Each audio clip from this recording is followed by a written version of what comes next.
We fight the unseen wars in our minds and in our homes. Today I'm sitting with Michael Carmichael, the founder and CEO of Check a Vet, nonprofit organization that's here to prevent veteran suicide. And we're here to talk about how it's a veteran's life, and Check a Vet was going to be combining missions. So how you doing today, Michael? I'm doing great. Thank you so much for coming aboard and being on the team. Thanks for the invite, man. I'm really excited and I really appreciate it and honored. So for those who might not know the full story about what inspired you to create Check a Vet in the first place, what was the reasoning behind that and how did it come to be? So for me, sometimes in maybe finding a good model to do something might be experiencing how not to do it. And so that's kind of how I learned a good model for a veteran suicide prevention nonprofit was kind of by being a part of a bad model, or what I thought was a bad model.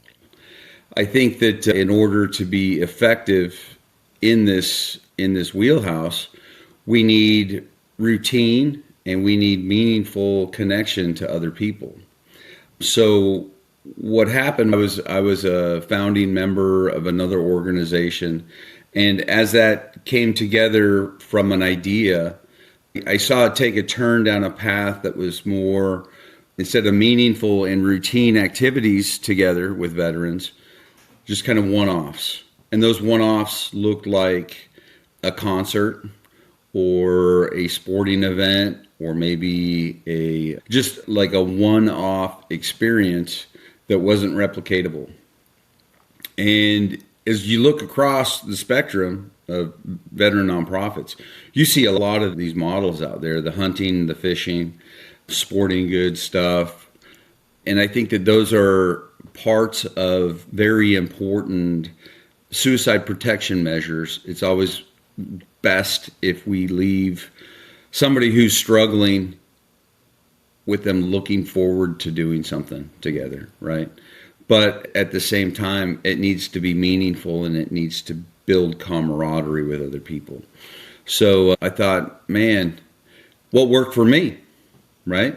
So I retired after 26 years of being in the Army. 22 of those years were spent in Special Forces.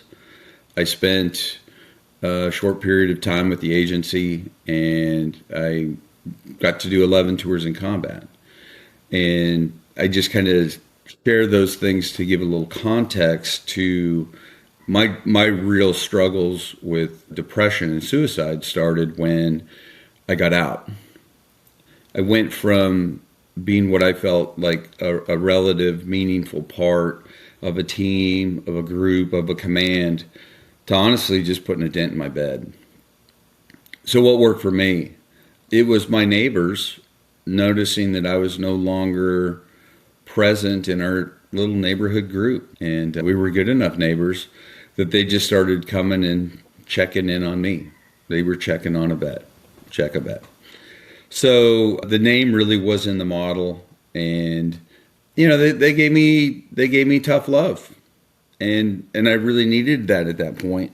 I was living on a houseboat at the time, and it wasn't particularly clean, and I wasn't eating well, and I wasn't clean myself, and they were comfortable enough to me to point that out with me, and really didn't care if they hurt my feelings, because like I said, that's tough love, and that's what I needed at that point to kind of snap me out of it. But the other point of it was they also gave me love. And that's where they included me in their circle. They pulled me out of my isolation, drew me out of my isolation. Didn't really leave it up to me. Not like, hey, would you like to go for a boat ride with us? No, it's like, hey, we're going to be back in 20 minutes. Get cleaned up. You're going for a boat ride with us. Think about that. You know, being a soldier and being indoctrinated. Veterans are used to being told what to do. We don't always like it, and it certainly can land on us differently depending on where it comes from. But with my neighbors, it landed on me very well when they did that. They brought me out of the darkness of putting a dent in that couch in my houseboat to get back out in the sunshine, to feel the sun on my face again. You know, to look at all of the things that I had worked so hard my whole life for, and want to take some personal pride in those things again, instead of just worrying about nothing, isolated anxiety, depression. So I just wanted to share that model, and I knew that the other model didn't work for me. I didn't see that as a sustainable model for an organization who really wants to, en masse, prevent veteran suicide. So. Okay. Yeah, that's a little bit deeper than what you told me in the past, man. I appreciate that. That's wow. Okay. It goes to tell you that you can be depressed anywhere. Yeah. Even in an amazing place, like my houseboat is one of the most amazing places to me on the planet. It's a place that I prefer to be.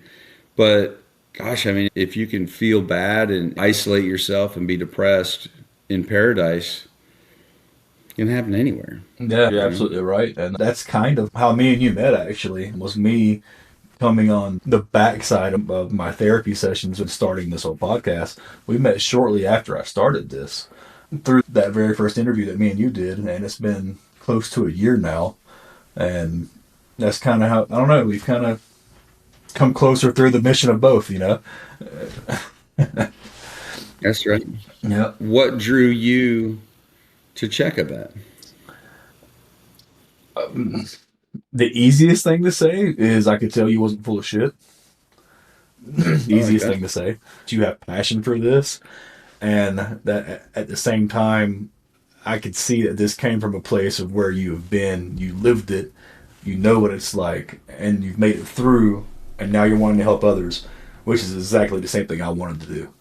And compared to some other organizations I've been with, your model to me is better. It doesn't force people to talk. It doesn't force people to do things that they're not ready to do.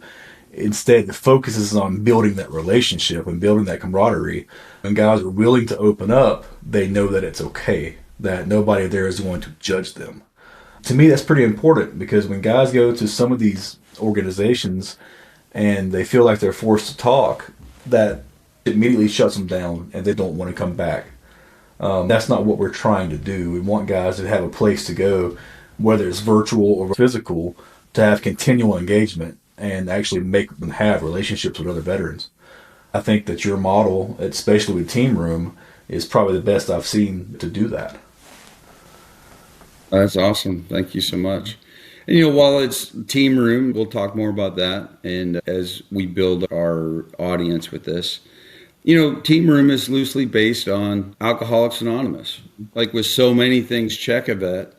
If you watch our interviews, I do try to be honest, because I think you can tell when somebody's full of shit. And once you start doing that, you're going to lose your credibility and audience will follow. But one thing that I am honest about, or at least try to be, is the influence that God has had on this.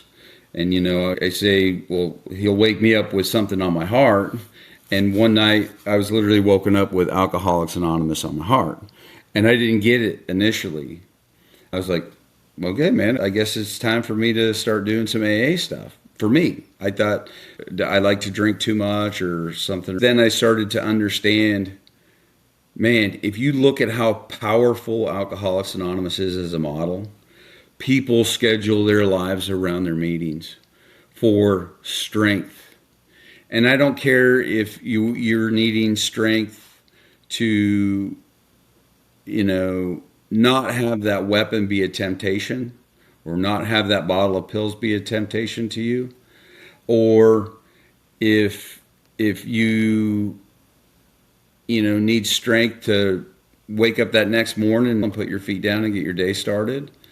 It's a peer-to-peer group of folks who are there for you and that need you to be there for them too. And that's the same model that we had while we were in the service.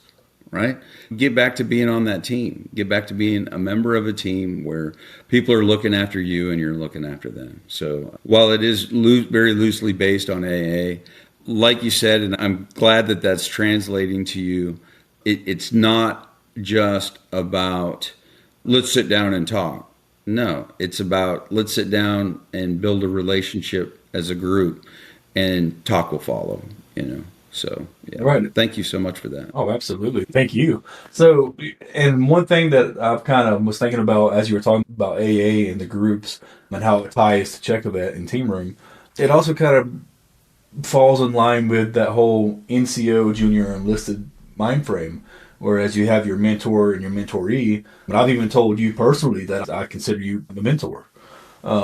That's another thing that I think, especially young men and just men in general, don't have today, which is mentors. They don't have people to teach them the things that can help them become successful in life. And successful doesn't have to be monetary. It can be success in business, it can be success in marriage. And there's so many things that success can actually be that doesn't tie to monetary. A lot of guys these days, especially guys that are just transitioning out, they don't have that mentor anymore to help lead them in the right direction to where they need to be to make the things happen in their life that they're trying to do. Maybe there's something that a mentor can show them that they didn't even realize. That kind of goes hand in hand with what AA does, but I don't think they call them mentors. They call them sponsors, don't they?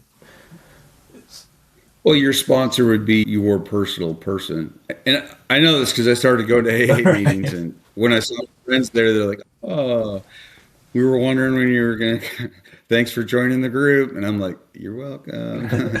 But whether I was there for me or whether I was there to assess the model, but your sponsor is just kind of your person.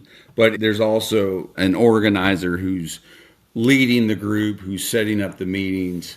So that's really that NCO or that officer personality to build this thing so that they can all come together.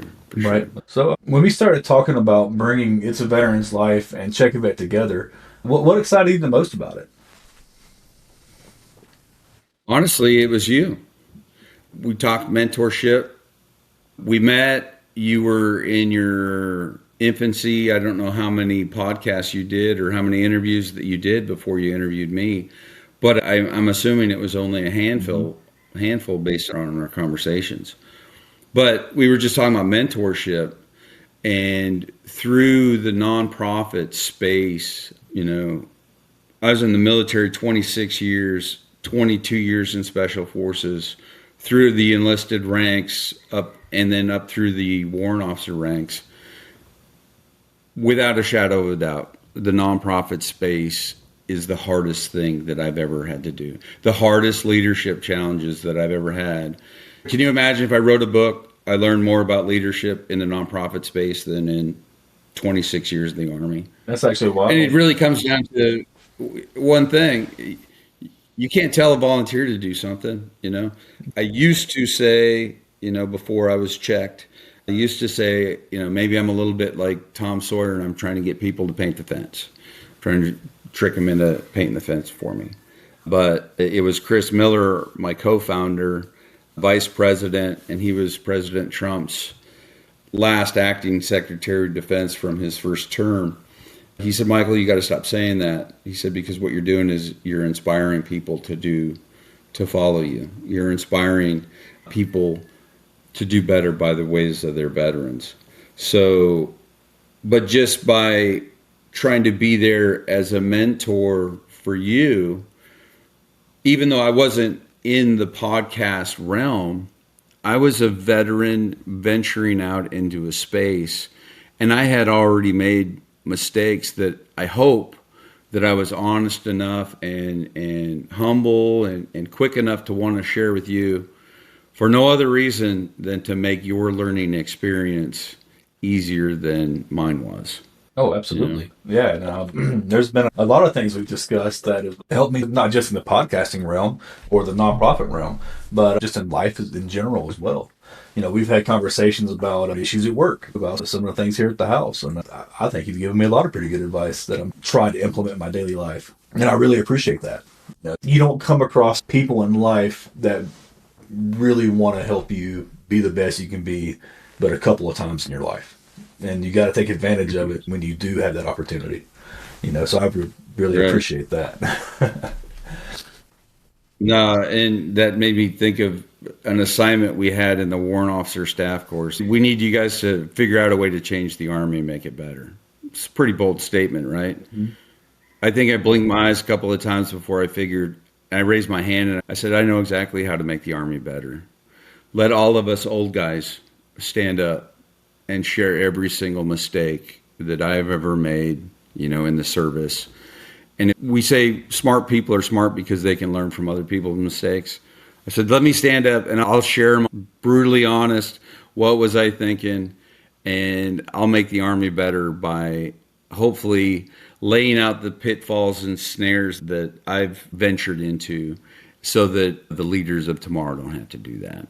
If we can share through humility, I think so many of my mistakes, luckily they weren't tragic, but some of them were funny for everybody other than me, so I don't mind sharing that stuff. Right. In that mindset, it's great that you're being humble and sharing those mistakes and help others learn. But for the guy that's in my shoes, you got to be willing to take those lessons and apply them to your own life, however that may be. So that's kind of a unique relationship that I actually do not see a lot out of in the wild. You know what I mean? I don't see very many mentors or mentorees that are willing to take on the role of either. They just kind of want to float through life and do their own thing. And what happens is, well, you see society. You know, you see society. Oh, yeah, So I think we all do. both of our platforms have built tight knit communities. How do you see us blending those audiences without losing what made each one special? I think we really have the same community. They're just like-minded people who haven't necessarily met yet, but they are now. You're definitely bringing followers to Check a Bet, and I'm so humbled that by you wanting to do this, you're putting your face and your efforts out in front of the Check a Bet nation.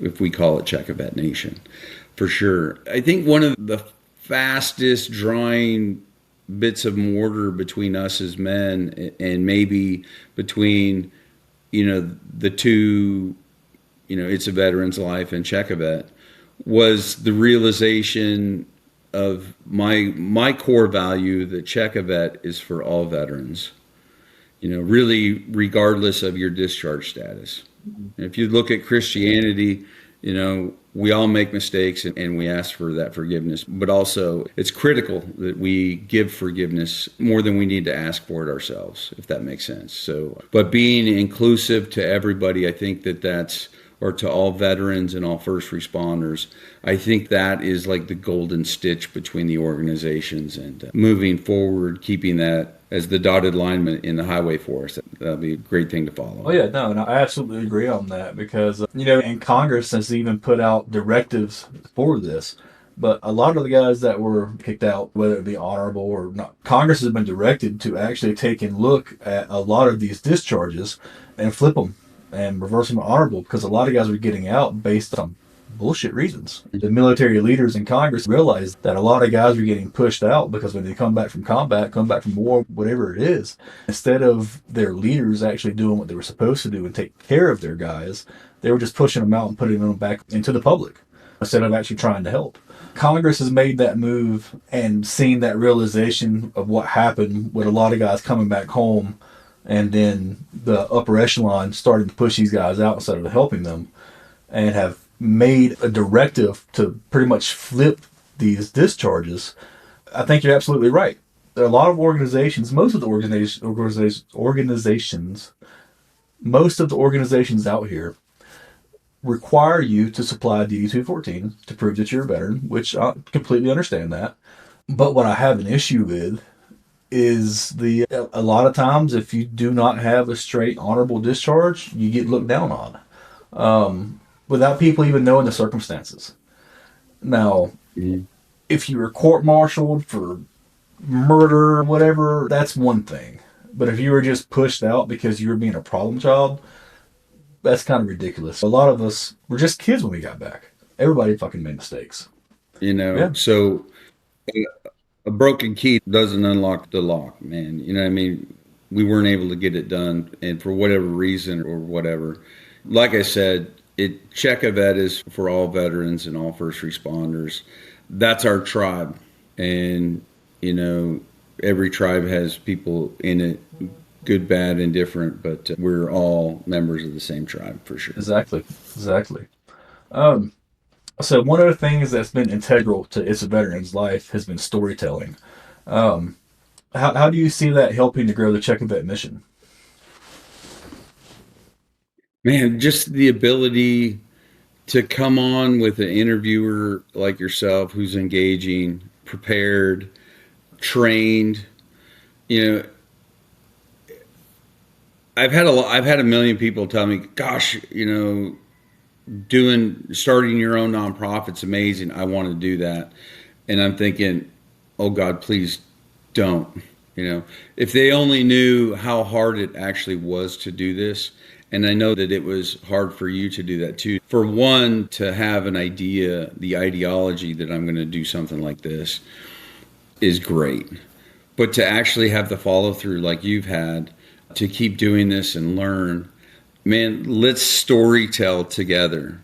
But as we do that, let's also share in a meaningful and thoughtful way so that our stories and our guests' stories, because, I think both of us want to bring on people, and we've already talked towards a simple agenda going forward for education and call to action.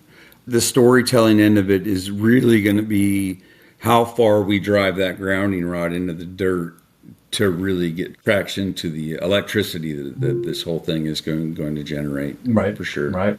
And I know some listeners may be wondering how the content may change, or are we going to bring in new content? To that, I'd say the general content of sharing war stories and stories when guys come back and girls come back is still there. But I think our primary focus is more of, while I want to hear and share the combat stories, my focus is more of the transitioning back into civilian life and what has happened since then. And not only that, but also we've kind of talked about doing some mini series on the protective factors and the risk factors for suicide, and like you said, educational series. And even there's some stuff that may be a little too gritty for the general public for some of these stories, and doing a mini series just for that. That way, there's kind of like a disclaimer. That way, guys know what they're getting into when they click on an episode. That Right. yeah, But I mean, what I think of when you say that is like really sharing lessons learned by studying things like a suicide autopsy. And that's kind of going into what happened, what were the circumstances, the best that they know. Hopefully, the best suicide autopsies to look at are those where the person who was trying to end their life by suicide survived, so that they can tell the final chapter of that. But man, you can really learn a lot about things to look for by seeing that vignette or seeing that suicide up front. But yeah, it's certainly going to be powerful, and wherever needed, we will be responsible with warning signs and stuff like oh, that. absolutely. It'll probably be our best episodes. In ways, yeah. Those are going to be the hard ones too, though. When I went to Kentucky with you and at Matt's a couple weeks ago, and we spent 3 days there and talked to a lot of these people. We had that one woman coming up and was crying, telling us her story and how she wished that I think if I remember correctly, was her father. Wished her father would have gotten help from people like us. And we heard stories from several people, and I say that because when I got back home, some of the guys at work were like, "Man, it must have been nice to take a week off and go down and hang out at a truck show." And the only thing I could tell them was, of course, I had fun, but if you think 3 days of listening to these kind of stories is glamour, then maybe you should come with me. You know, maybe you should come and be the front and stand there with me and Michael and talk to these people. It's not all fun. It's actually kind of draining at the end of it. Yeah. But it's We get that with people, talking about, oh, you follow NASCAR to some of these races and you're getting to do this amazing thing. And I tell them to a person, I said, you know what, at the end of the day, hugging and literally crying with perfect strangers, people that you don't know, but they're so, because you're willing to listen, they're so willing to share. You can't wait for that race to start, or you can't wait for whatever the good time part of that element was, so that you can get a little piece of yourself back and recover from what you just subjected Yeah, yourself to. decompress a It's little not bit, all, yeah, it is not all good No, times it's for not. I sure. mean, yes, there is fun involved, but the work of what we do is taxing, and there's no doubt about that. But at the same time, with that being said, I don't care how taxing it is personally. I'm still going to come out to these events and give you a hand and do everything I can do on the home front when I'm not at the events as well. Because I think for me, this is the Check a Vet program and everything that we're trying to do with Team Room and even Safe House is all things I wish I would have had about 5 years ago. Because it would have helped me make changes long before the stuff I went through with my wife. So that I think that's why I'm so dedicated to Check a Vet and it's a better well now Check a Vet Team Room or Nation or we end up calling it. But I think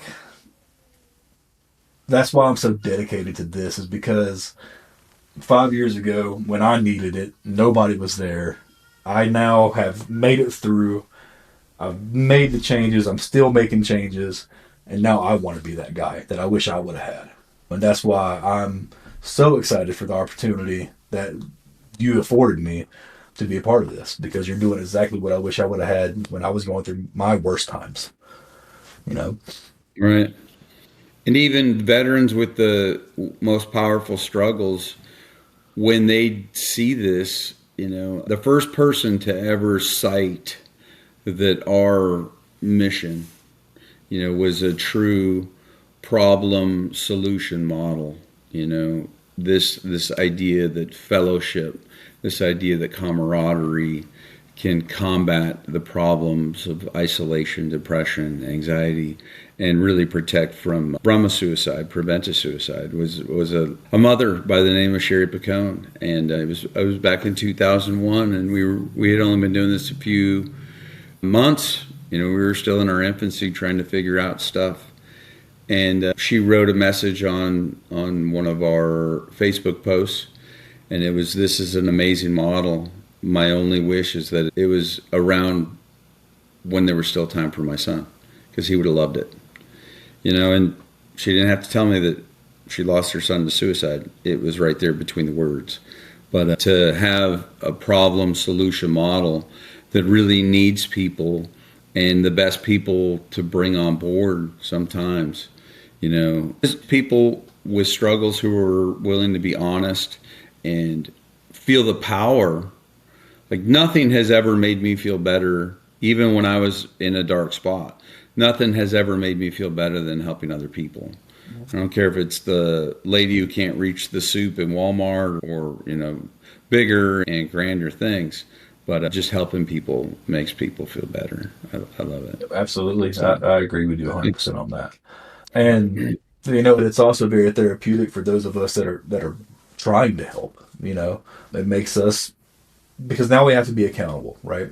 So if we're trying to do this and put a face out there to help these other people, now we've got to do the right thing because if not, who am I to now be trying to help you if I can't do it myself? That's right. It's therapeutic for us as well. But moving on, so what does this next chapter mean to you, not professionally, but personally, as somebody who's lived the mission? So I think as we come together, aside from the obvious, and that's getting you an amazing guy who's thirsty, and hungry to have impact, more so than just somebody who has an idea to do it. You're dedicating so much of your time and yourself to do this that as I look forward and down the road, you really bring a lot of capacity to Check a Vet and exposure by being able to help us document these things and working together to share these stories, because the reality of it is until I find an amazing volunteer or somebody with a special piece of knowledge or how to work a system or a widget, I got to do that stuff myself, and that takes capacity away from the mission.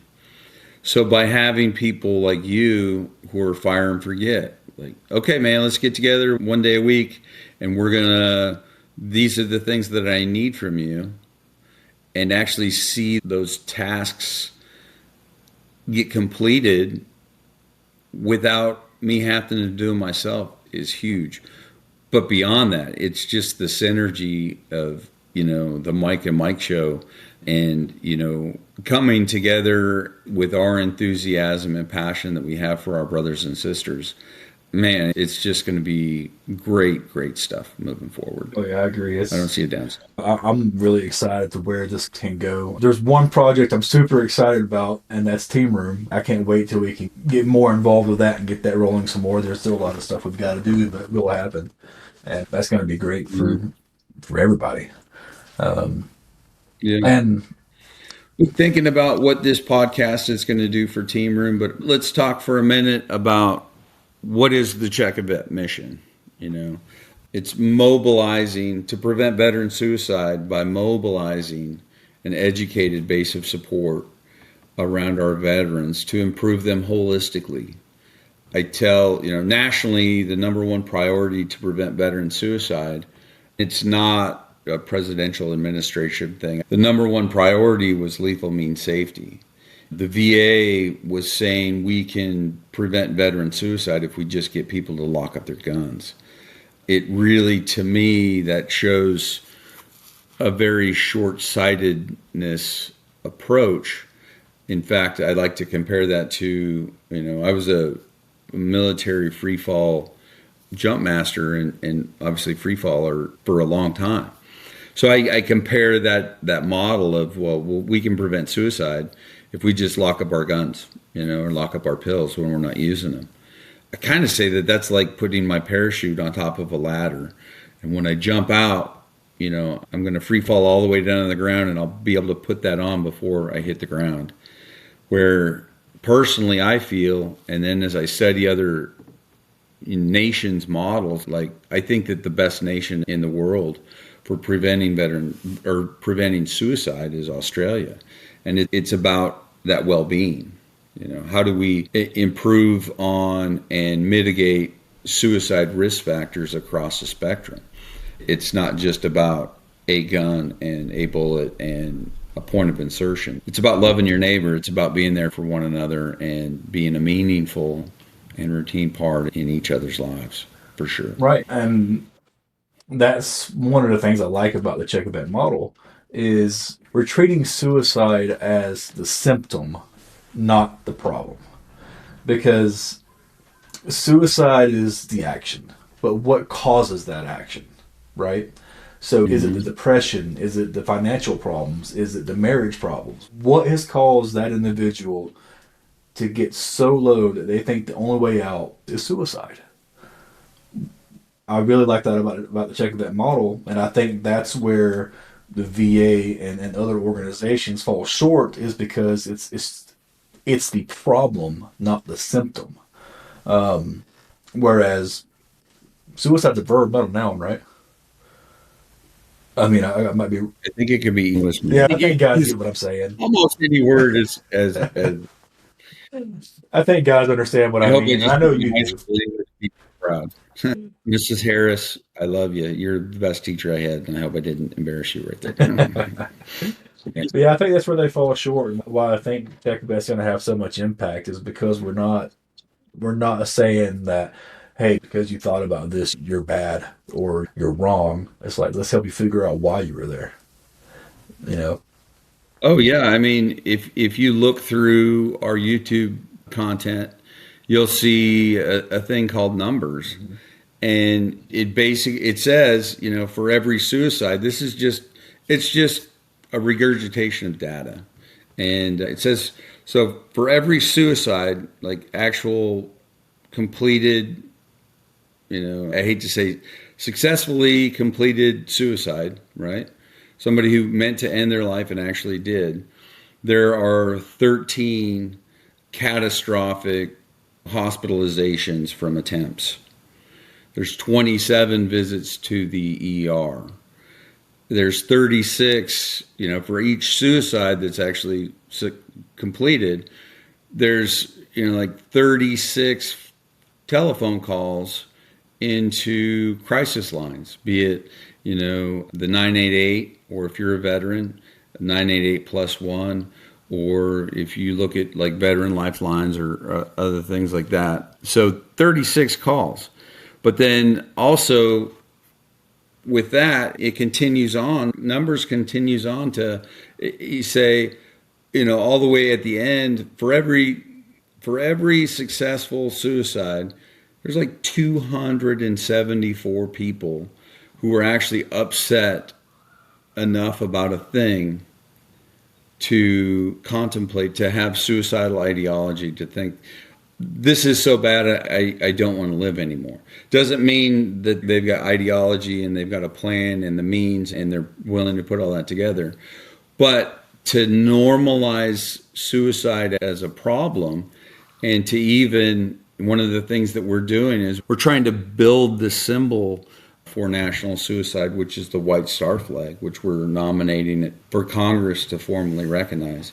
You need to normalize that just because somebody has the thoughts of hurting themselves, that does not make you crazy. That makes you a person. But being the people involved in your life, I think if we could be more loving and more sensitive and less selfish with our times, to give you or the other people that we need the things that we have in our advocacy and help out where we can really make a difference. So, yeah, we are trying to normalize the ideas and the thoughts of suicide, just by being honest. When you look a few years ahead, what's the big dream for what we're building here? What would probably be the biggest thing you would want to do? I think this is going to be such a great documentation to the journey, the podcast and the effort that you put into our social media and stuff like that. If you had to leave a mark, the biggest thing is for currently, we've talked a little bit about Team Room, but we haven't really talked much about Safe House, I don't think. Safe House is a program that we currently have on Facebook. And quite simply put, I pose the question, who's helping the helpers? What does that mean? Who's trying to help the people who are the base of support in our veterans' lives? The mothers, the fathers, the family, friends, neighbors, coworkers.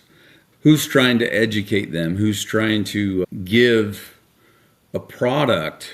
And I think that as we develop Safe House and we take it from an online community that's on Facebook, it's private. We don't tell people no, we just have that speed bump in there to try to keep trolls and things out of it. But to take that and turn it into a real resource, a real forum where, that next husband or wife that has that struggling veteran, that struggling service member, first responder, or hey, let's look past all of that. They have that struggling person in their life. This is for everybody. This has camouflage around it, but at some point the camouflage will come off, and there will be a model like this that is for everybody. And but to talk to Safe House, to really have a forum of Safe House, so you can go in and say, okay, Michael's having problems with traumatic brain injury. But I got blown up several times, and just through the types of training that we did as Green Berets, we were always concussing ourselves, inside of buildings, setting off charges in training. But what did that do to our minds? So having this online forum where that base of support can go to and to learn about, build it out as, having some pillars within that forum: PTSD, traumatic brain injury, sexual trauma in the military, transitional problems. I've been through 3 divorces, and the hardest thing that I've been through, I think personally, that was hardest on me, or the thing that led me the closest to suicide, was transition out of service. So building that and giving that information and that community, then the person who wrote that is right there and you can reach out and ask them for help. I think that could be one of the most meaningful things that Check a Vet does for America and the world. Every country has veterans. To give them that specialized training and forum to make a difference for veterans in the whole world. How cool would that be? Oh, I love it. Cool. I think there needs to be more support given to those that support their loved ones. I'll just say it that way. I can't tell you how many times my wife has probably wished she had somebody to talk to other than her mother about problems with me. Yeah. And then the other side of it is too is for us, the word accountability has come up several times in this first podcast and in this conversation, and we have to be accountable too. I get it. You're not the boss of me. I'm no longer in the Army or this or that. But at the same time, we still have to be, accountable to our families, our responsibilities, our kids, our friends, all of that. So, yeah. Absolutely. We're also part of the equation there. Mm-hmm. I agree. We got to do our part. So, as we're kind of closing this out, what's one thing you're most excited for the audience to experience as we move forward?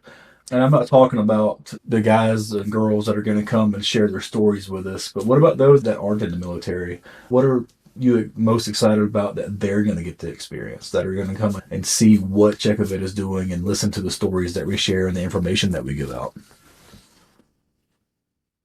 Yeah, so you're right. We'll have a lot of guests who are veterans and military or in this wheelhouse. But it's the excitement that I get by having a helper, somebody who wants to be a better base of support for their veteran before it's too late. When they see and then they realize, hey, there's this organization. Like, I think when you were with us, in Louisville, one of the first things a lot of people said to you personally was, well, I'm not a veteran, but, and to me, that's a point of excitement because I can tell that person, good, because our mission is more for you than for veterans, because we want to give you the tools to see it coming, and more importantly, to prevent it. So it's that excitement, education. It's that let's all rally around this Check a Vet flag and know that it's about preventing veteran suicide by improving that well-being holistically all the way around. Yeah, it's good stuff. Yeah, speaking of that, at Louisville, I don't know if I had heard you say it or if I just started saying it on my own. I'm not sure. So if I took it from you, I want to give you credit. But, about halfway through the show, people will come up and say that. One of the things I started saying was, veterans are our target demographic, yes. But with that being said, our focus is also on their family members and their supporters to give them education to look out for these real red flags. I don't know if I got this from you or if I just kind of come up with it on my own, but I want to give you all credit if it was something you had said. But about halfway through the show, I had started saying that veterans are kind of our demographic. That's who we go. That's our target audience, so to speak. But at the same time, our focus is really on their supporters, the ones that are trying to help them come through this hard time in their life. And it's more about the education and the tools that we're trying to provide to the supporters to help the veterans. But at the end of the day, like you said, this information isn't just for veterans. It's for anybody. First responders, your mom, your dad, your brother, your sister. This information can be used for anybody in their life. Yeah, that's right. And so what we're talking about is this idea of asymmetric war fighting. That's what we call special operators, especially Green Berets, alone and unafraid behind enemy lines, trying to have an effect on the security of a nation without an invasion of the 82nd Airborne Division into somewhere else. It's how can I send these 12 guys forward to make a difference against an enemy of tens or hundreds of thousands, right? So that's what asymmetric war is. And right now, the epidemic of veteran suicide really is, the problem is it is an asymmetric war. You got veterans that are trying to do the right thing and help each other. You have heroes that work for the VA.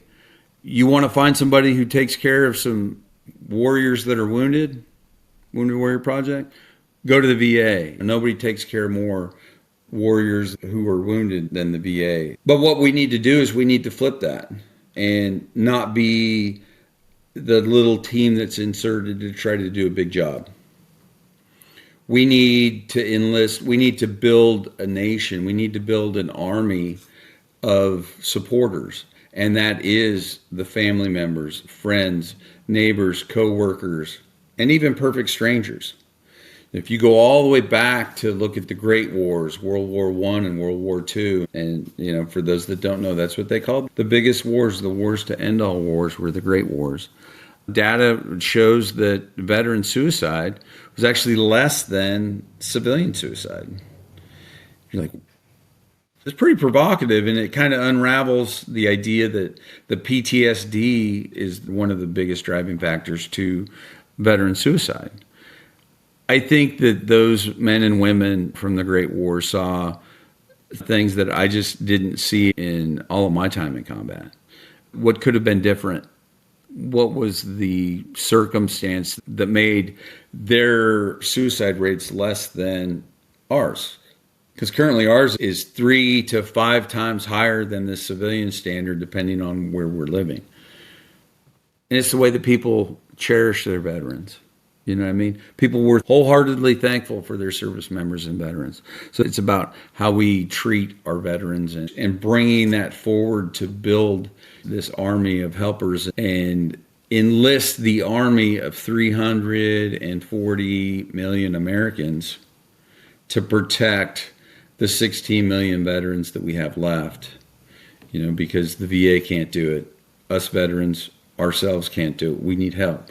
That's a pretty big pool to pull from 340, 350 million Americans. So that's what we're trying to do. Let's do that. Absolutely. If 1% of us are the ones that raise our hand to serve, if we can get 10% of the population to support the 1%, then we're already on a gold standard. And oh yeah, man, we'll get there for sure. But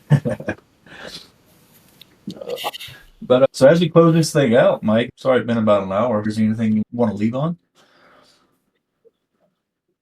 No, I just leave on thanks. My personal thanks to you for doing this. I'm humbled that I was able to inspire you to do this. I'm glad that I say some people probably just follow me out of curiosity to see what I might do next. Like, what is this? What's going to happen? But like, this is a comedy of errors. So we're going to follow along and see what happens next. But no, thank you. And all of these things are blessings. And, as we bring people into the organization, I've received a lot of, go back to mentorship, a throwback to the earlier part of the conversation. Some mentorship that other large nonprofit CEOs love to share with me is, gosh, be careful who you put on your board because they can fire you. I cringe because I actually ask everybody I put on my board to fire me. Like, I know that there's somebody who can do a way better job at this than I can. I'm trying, but I'm not the end all be all, and let's build this amazing team. But for you personally, as I tell people that want to come on and help, say, hey, if you think that this looks glamorous or you think that this looks like a good time, let me give you a mental mind check. Like, mentally prepare yourself to get punched in the face emotionally all day long at an event like we were talking about, MATS or NASCAR or what have you. Think about getting punched in the face all day long and whimpering yourself to sleep, with the stories, the tragedies, the things that we just exposed ourselves to. But if you can wake up the next morning, if you can wake up tomorrow morning with a smile on your face, because God just gave you an opportunity to protect a veteran, to have the opportunity to prevent one of the veteran suicides, one of the 44 that are going to happen that day. If you can wake up with a smile on your face knowing that you might just get punched in the face a whole nother day, then that's what it takes to be on the Check a Vet team and to survive it, to survive the emotional stresses of this wheelhouse. Absolutely. So, thank you. I agree 100%. It is. There are times that are rough, and like you tell me all the time, capacity. Did I realize how much my life was going to change after going to Kentucky as far as capacity goes? It's me and my wife had a conversation about it last night, and she was like, "I don't understand how you do all the stuff you do," and I'm like, "I don't either. I just don't get it either." But anyway, I really appreciate the opportunity to be involved with Check a Vet, and I'm glad to bring my mission with this veteran's life and merge it with Check a Vet and create a Check a Vet podcast. We still haven't decided what we're really going to name it yet, but whether that's Check a Vet Nation, Team Room, or whatever else, at the end of the day, I don't really care what the name is. I'm just glad to be a part of this. So I'm honored that you even asked me to join your team. We're honored to have you on board.